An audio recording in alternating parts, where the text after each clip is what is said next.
So, Leonardo DiCaprio, the man currently everyone is talking about. Born in California in 1974, Leo starred in a number of television shows until he got his first movie screen debut in 1991, starring in that all-time classic horror movie, Critters 3. Following Critters 3, Leo starred in a number of movies, in lots of diverse roles, until his big break came along in the form of Romeo and Juliet in 1996.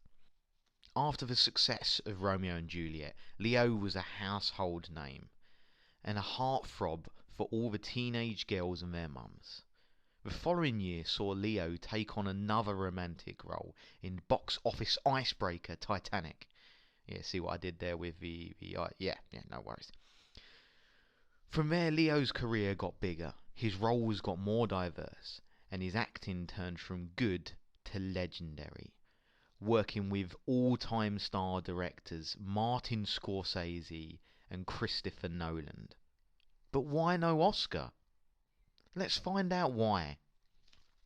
Come on, what's a man got to do to get an Oscar around here? So following that question, onto the awards section. I'm going to predominantly be talking about Oscar awards, but Leonardo DiCaprio has won a lot of other awards. The list will be at the end of this video, so you can see all the other awards he's been nominated for and his entire filmography.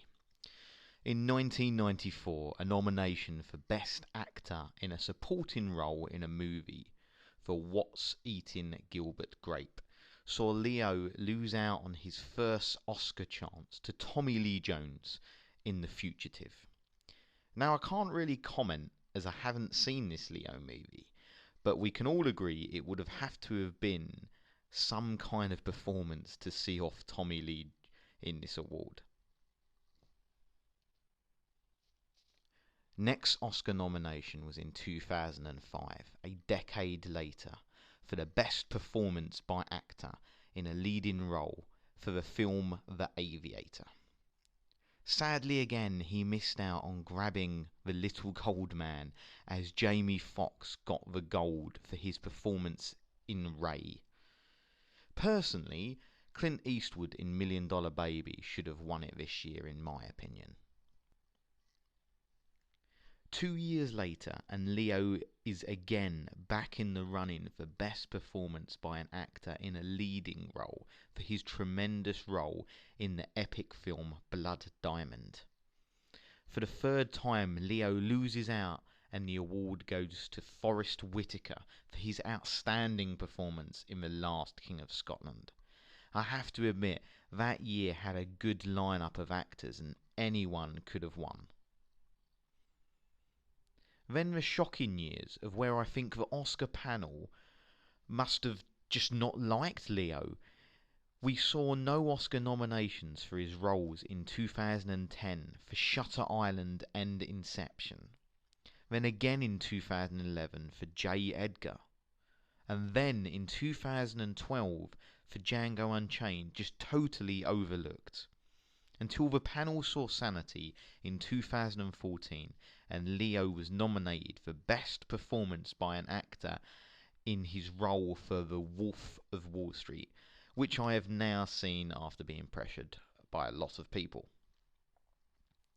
This time the award went to Matthew McConaughey for Dallas Buyers Club.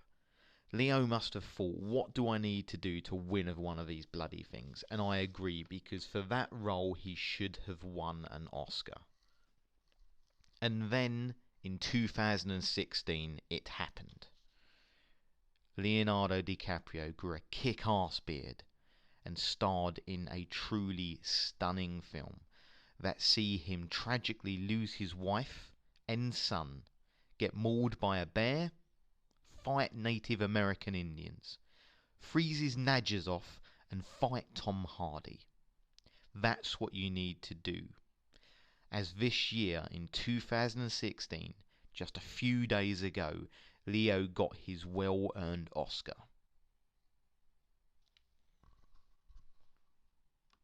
So on to some of my favourite Leonardo DiCaprio movies, and movies that I feel that every Leo fan or film fan should see in their time. First of all is The Basketball Diaries. This is a movie centred around a school basketball team who seemingly are unbeatable, and it's their fight against drug addiction. We see a young Leonardo DiCaprio in this movie. On to 1996, and we see him star as Romeo, the lead character in the film Romeo and Juliet, with a modern-day twist on Shakespeare's classic. 1997, we see him in the Titanic. I have never seen this movie. People tell me it's amazing and it did break all kind of box office records, but I don't really want to go and see a movie where I already know the end and the boat sinks. Year 2000, we see The Beach, a pretty strange movie. Personally, I thought Robert Carlyle was very good in this. A strange movie, can't really tell you much about it, about a group of kids that go to a desert island. Well worth a watch. On to 2002, we see Leo star in Gangs of New York. This is a film, pretty much as the title go, it's about gangs of New York. Very violent, but a fantastic watch. Some great acting and some great action in this movie. 2004, we see him nominated for an Oscar for his starring role in the film The Aviator. 2006, Blood Diamond, putting on a very stylish South African accent, if I do say so myself. I personally think he should have got an Oscar for this one as well. It was a very good movie. Again, very violent, but I think people need to see this film. And then in 2010, we see two movies that again got no nominations, and I think that he should have got an actor for the first one, Shutter Island. It's one of my all-time favourite movies. I'm not going to go too much into this. It's a psychological film where we see Leonardo DiCaprio going to an island where there's a mental asylum to catch a murderer. I said this year of 2010 was a year of psychological films, because we also see him in the film Inception, about dreams within a dreams. Very confusing for me to try and explain. You have to watch this film. 2012, no nomination for an Oscar, but I'm not surprised because it's a Quentin Tarantino movie. We see Django Unchained. Leo plays a fantastic role as a slave trader in the film Django Unchained. Not Inchained, Unchained. 2013, a movie that I avoided for a long time. I didn't get to see it at the pictures, and the reason I avoided it is because of the hype behind it. And I hate watching a movie with hype that lets me down, but this really didn't let me down. It's a must-see movie, and I'm so sorry, Leo, and all the others in it, Jonah Hill, that I didn't get to see this film earlier. It is The Wolf of Wall Street, and yes, he should have had an Oscar for this. 2015, and we see him in the Oscar-winning The Revenant. I didn't see this when it first came out. I see it a couple of weeks after, as it came out in January. I had a lot to do. But it was well worth the wait seeing. A truly cinematic masterpiece with some fantastic acting from Leonardo DiCaprio and Tom Hardy. If you see any of his movies, this has to be one.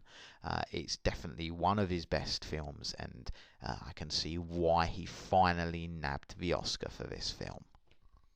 So, we've finally found out what it takes to win an Oscar. Doesn't matter how many dreams within dreams you're in, how many psychological murders you solve, or how many gangs you fight. Doesn't matter if you can even fly a plane. What you need to do is grow a beard, act like a man, and fight off a bear. Well done, Leo. Well done for getting your Oscar. Just before I go today, I'd like to say a thank you to actor Mark Zamet, known for his roles in Rise of the Foot Soldier, Eva's Diamond, and TV sci-fi series Cosmos, with a K, for inviting Lionheart Reviews to come see his new movie Pandorica for a screening and Q&A with the directors and staff. Lionheart Reviews are looking forward to seeing this movie. Anyone that wants to see the trailer to this movie Pandorica, you can find the link to the YouTube trailer in the comments section below this video. Please check it out.